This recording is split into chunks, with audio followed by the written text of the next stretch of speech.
مرحبا وأهلا بكم في برنامج داخل واشنطن. معكم مضيفكم روبرت ساتلوف. بدأت الأمور في السياسة الأميركية تتصاعد. في طرف الجمهوريين هناك مرشحون جدد، من بينهم سفيرة ونائب أسود وحاكم شعبي، ينافسون ترامب الذي يواجه مزيدا من المشاكل القانونية. وفي طرف الديمقراطيين يقول الناخبون وخاصة الشباب منهم إنهم غير راضيين لعدم وجود خيار آخر بعد أن أعلن جو بايدن إعلان عن حملته الانتخابية للولاية الثانية، وهو الذي خاض حملته الانتخابية في عام 2020 كمرشح انتقالي. ما هو قرار الجمهوريين حيال سباقهم على الترشح الذي يزداد تنافسا؟ هل سيتغلب الديمقراطيون على تخوفهم من انتخاب بايدن للولاية الثانية؟ وهل سيجتمعون خلف الرئيس؟ ما هو العامل المجهول الذي قد يحسم من سيفوز بالبيت الأبيض في عام 2024؟ لمناقشة السياسة الرئاسية في أمريكا اليوم يسعدني أن أرحب باللجنة من الصحفيين البارزين مكونة من ميني راكر وتود جيلمان وستيف كليمنز. Welcome back to Dakhel, Washington. Not everyone thinks Donald Trump is coasting to the Republican nomination for president. Certainly not the growing list of people who want the nomination for themselves. So let's take a look with Minnie Racker, Todd Gilman, and Steve Clemens. Thank you all for joining me this morning. First, I think it's fair to say that Donald Trump has had a pretty rough month, from the jury convicting him of sexual abuse and defamation in New York to a failed rally in Iowa. He's been playing defense, it seems. How has this taken a toll on him and his standing in the party? Steve? Well, I guess I might turn that on its head and say that, strangely enough, the convictions have kept his name in the news.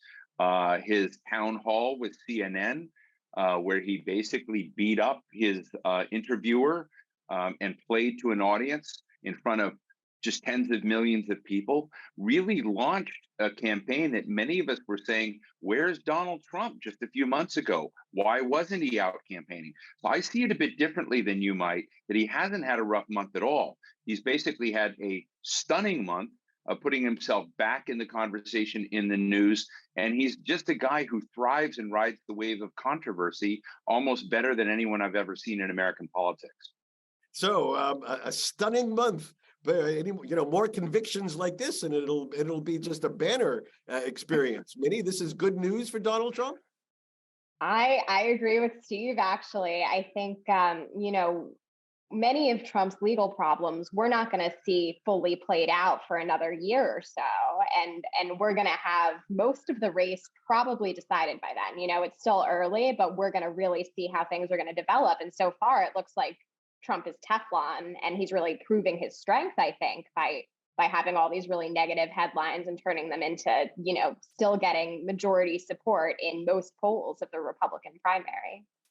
Well, Todd, the ranks of new candidates who think they can bump off Donald Trump is growing. It started with former UN Ambassador Nikki Haley, then another South Carolinian, Senator Tim Scott, entered the race. Who is he, and does he matter? Well, Tim Scott is one of the most prominent Black Republicans. He is very, very conservative, which is how he managed to get elected by Republicans in South Carolina, where generally, if you see a Black politician, he's probably going to be a Democrat. He is a somewhat more conciliatory figure within the party. He is someone who can work across party lines on things like hate crimes, where Donald Trump was early in his presidency talking about there were very fine people on both sides of the of a neo-Nazi riot.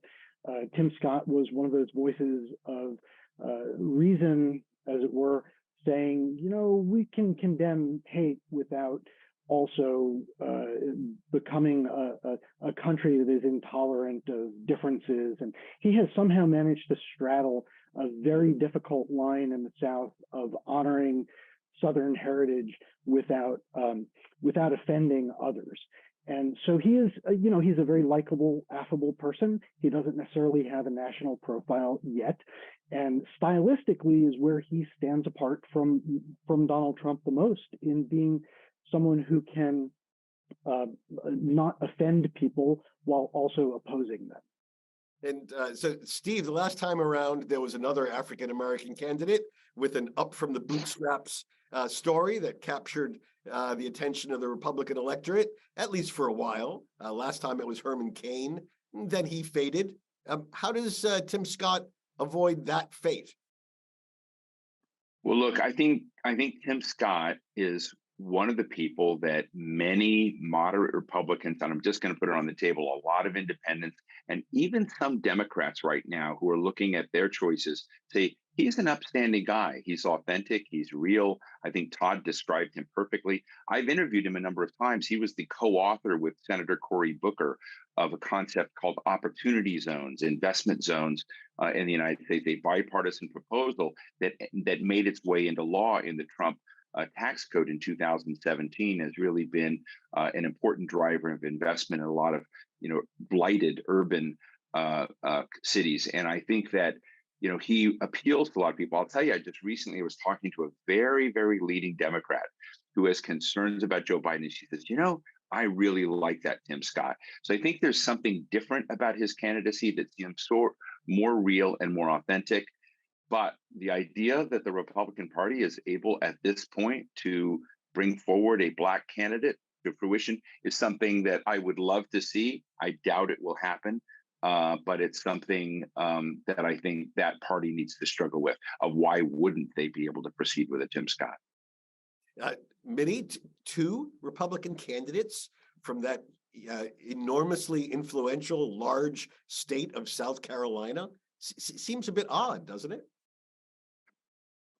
I mean, I think you're talking about Tim Scott and the former governor, Nikki Haley, and they're both very talented politicians who have walked that line of being very conservative, but telling these personal stories they're both people of color. They can have a lot of credibility when talking about, hey, I achieved the American dream. Hey, I've helped remake the image of a state like South Carolina, which, in some of my reporting on the state, people told me people used to think of South Carolina as a state that maybe wasn't so open or friendly. And then having leaders in the party like Tim Scott, like Nikki Haley, has helped remake that image. It's seen now as a more pro-business, more open to diversity kind of place. And while I agree that, maybe that's not exactly what Republican primary voters are prioritizing right now, it does kind of set them up very well for appealing to a more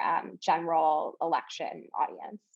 So, Todd, in addition to these candidates, there's one more, at least one more major alternative out there, just announcing his candidacy, the governor of Florida, Ron DeSantis. He's had a roller coaster time too, derided by Trump, stuck in a fight with Mickey Mouse. I can't be good for a national politician. Does he enter the race strong or wounded? Well, a little bit of both. Kind of like your very first question about Trump. Has this been a stellar month for him or a terrible month for him? Well, yes, both. DeSantis comes in with a big target on his back. Trump has been hammering him for months and months and months. He is in this ideological fight with the Disney Corporation, accusing them of being woke. This is a way for him to appeal to Trump voters and show that he's feisty and a cultural war champion of the sort that evangelical Christians might want and Trumpies might want, someone who's not afraid of a fight. He has had a successful run as governor of Florida. He did much better in the last couple election cycles than Trump himself did. And that is why Trump has been hammering him. So he comes in with a lot of positives and a lot of negatives. You know, he is trying, as others have said, the trick here is to get through the primary. And the way you get through the primary is by appealing to Trump's support, Trump's base, to very active Republicans who want to see someone who is going to stand up to politically correct corporations and fight with Democrats. But is that the way you get elected in the fall and win over moderates? It's a lot harder to do it that way. All right, when we come back after the break, we're going to pick up where you just left off and look at the how one transitions in some sense eventually, if you do make it past this appeal to the base effort to get the nomination. When we come back in a moment, here on Dachel Washington.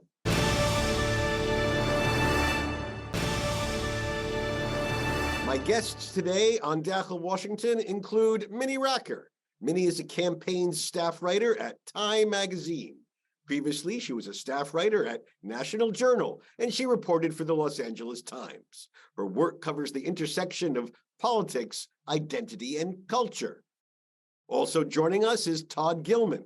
Todd has spent more than 30 years as a reporter for the Dallas Morning News, including the past decade as Washington bureau chief. He's been elected 3 times to the board of the White House Correspondents Association.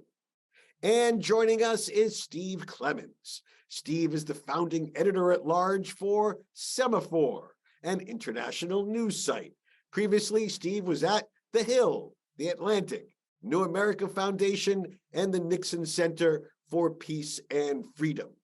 Actually, Steve, before we move on to sort of a bigger set of questions, are there other candidates out there that we should at least flag for our viewers abroad? For example, the former New Jersey governor, Chris Christie, is making noise. Is he going to run? Well, are there other candidates? Well, I mean, we haven't mentioned the former Vice President of the United States, Mike Pence. I don't think. Maybe Todd or Mickey, mentioned it, but Mike Pence is one of those. I've interviewed Chris Christie. If I were to put money on it, I think Governor Christie is probably going to run. He's one of the people who came out early and called Ron DeSantis the opposite of a conservative. If you're willing to kind of go after your enemies with revenge using the tools of government, that's exactly what a conservative does not do. So there are other people out there. There are a number of other smaller time candidates that are in the mix, and I will leave them to the side or to my colleagues to mention. But there are possibly other candidates that will be coming on the way. Particularly, there's a lot of look at the governor of Virginia possibly beginning to look at this, and we also have Asa Hutchinson, the former governor, or maybe he's the incumbent governor of Arkansas right now. So there are a number of other governors that are coming on board, and I think that is going to create a very crowded field, just as we saw last time Donald Trump ran. So when you put it together, Minnie, are all these candidates noise, or do they reflect a serious belief among Republicans that Trump is vulnerable, that his base is open to looking elsewhere? Is there reason for them to think that his base is open for alternatives? My sense from my reporting is that his base is not very open to alternatives, but I think, they're politicians. They do what they do. They want to advance their careers. And I think, you just never know what happens. Like maybe there's some, like you said, crazy legal thing. Maybe Trump isn't in the picture and they're positioning themselves to be the alternative if something does happen. I also think, as we've talked about, we've seen the Florida governor sort of recede from the picture and the very strong good opinion that existed of him maybe 6 months ago. And all of these other candidates are sort of seeing that and they're thinking, okay, like obviously Trump does have some problems. Trump may, face a tough battle if he makes it to the general election. We're looking for an alternative for him. Maybe there's a tiny chance that I'm that alternative. So I want to ask all of you about this. Todd, does this explosion of candidates suggest that serious Republican electoral professionals think that Trump's base is soft? Well, I think it's a slightly different question. I think that Minnie's right. The Trump base itself is not soft. They're all in for Trump, but that's not the only part of the Republican electorate. And Trump, he's already got this very damaging, at least for people who aren't in the Trump base, judgment from the New York jury about being found liable for sexual assault even many decades ago. Doesn't look good on your resume. He also faces legal peril, perhaps in Georgia, over some efforts to illegally mess with the election results. These are potential huge vulnerabilities with many, many voters. And someone is going to be able to thread the needle and come out as the top alternative to Trump. Mm-hmm. And as others have said, at some point, Trump might implode. And the other calculation for these candidates is at some point, Trump's going to need to pick a running mate. And we know it's not going to be Mike Pence, his former vice president, who has totally turned on him over the January 6th attack on the US Capitol. So there are a lot of threads going on here. And Trump is not invulnerable. We had a senator from Texas who I cover quite a lot, John Cornyn, who's very senior. He's a right-hand guy to Mitch McConnell, the Senate Republican leader, who turned on Trump last week. He became the fourth senator, which is a small number, but a growing number of Republican senators who say, this guy cannot be our nominee next year. He can't win. He doesn't know how to broaden his appeal beyond the base, and we need to find an alternative. So there are certainly Republican insiders who value trying to win back the White House and control Congress, who say, this is not our guy. We need someone else. And that is not an insignificant obstacle to Trump. And Steve, do you think that this small but growing group of serious, seasoned Republicans saying anybody but Trump is going to develop even larger in the coming months? Well, I do, because he's facing other major potential legal challenges. One of these is, the way in which he managed classified national security documents. There's an investigation underway by the Department of Justice about that, what his role and whether he's legally culpable in some way for the January 6th insurrection. Also looking at meddling in the Georgia returns on the 2020 election. So these are in a way, politically, much more serious in some way than the already serious judgments against him in a sexual abuse case and others. So what happens in these cases is we just don't know how that will stack up. It's also the structure, and Minnie and Todd write about this all the time. But basically, when you sort of look at what Trump had last time, Trump had mystique. He was a big time TV star celebrity. He took over Twitter. He basically dominated Fox News. Well, Fox News is no longer the platform of choice.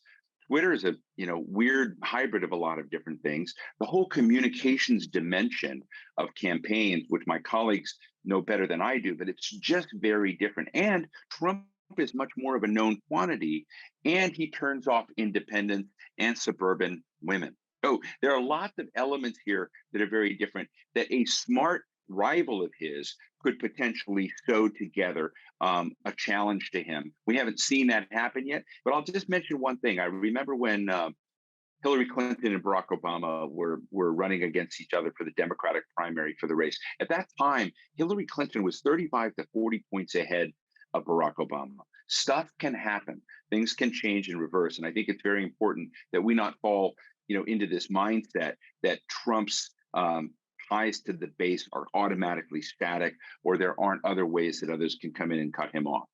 All right. Well, thank you all very much, Steve Clemens, Todd Gilman, Minnie Racker, for laying out where we are in presidential politics here about 16 months or so before the 2024 election. Thank you for joining us on Dakhel, Washington. Book burning has a long and ignoble history. Johannes Gutenberg, of course, is credited with creating the first printing press in the mid-15th century, making possible the mass production of books. So it is no surprise that banning books began soon thereafter, when the Catholic Church tried to stop radical Catholics and Protestants, people protesting the orthodoxy of the church, from reading what was deemed heretical literature. Here in America, book burning is older than the Republic, more than a century older.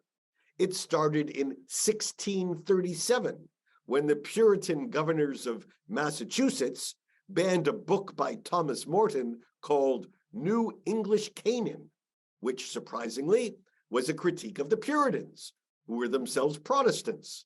So the target of old bans became the imposers of a new one. And so the cycle continued.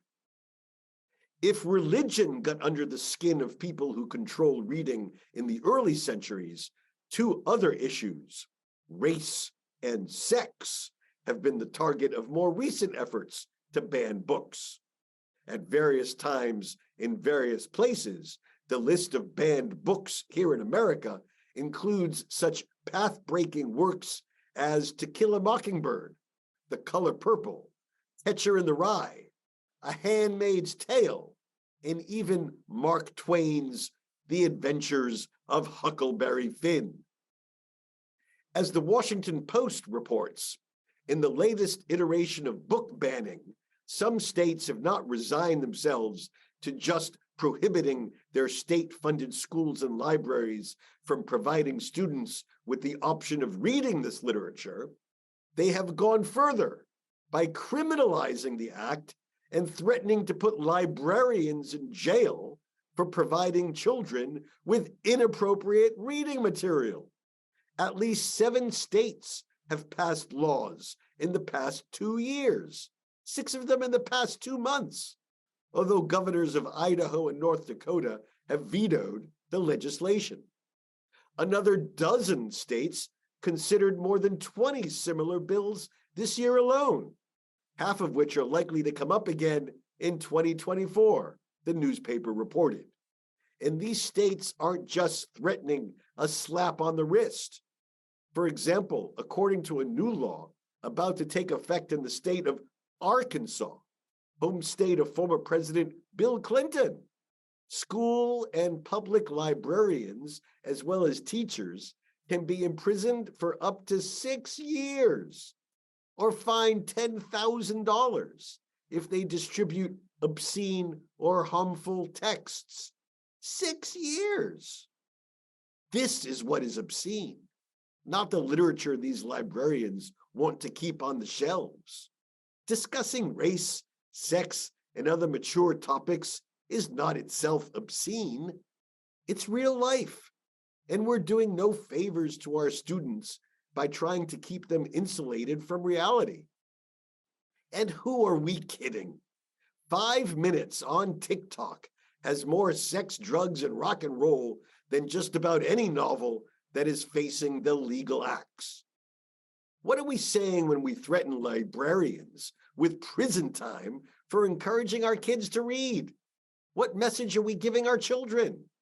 Sounds like something from a country that has turned its back on openness and freedom, not the sort of message appropriate for the land of the free, home of the brave.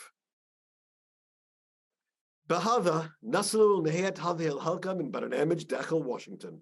إذا كانت لديكم أي استفسارات أو تعليقات حول هذه الحلقة، وخاصة بما يتعلق بشكل الحملة الرئاسية لعام 2024، أرجو أن تتواصلوا معي عبر تويتر على هاشتاج InsideWashington أو أن تراسلوني مباشرة على @RobSatloff. أراكم الأسبوع المقبل، وحتى ذلك حين شكرا لكم وإلى اللقاء.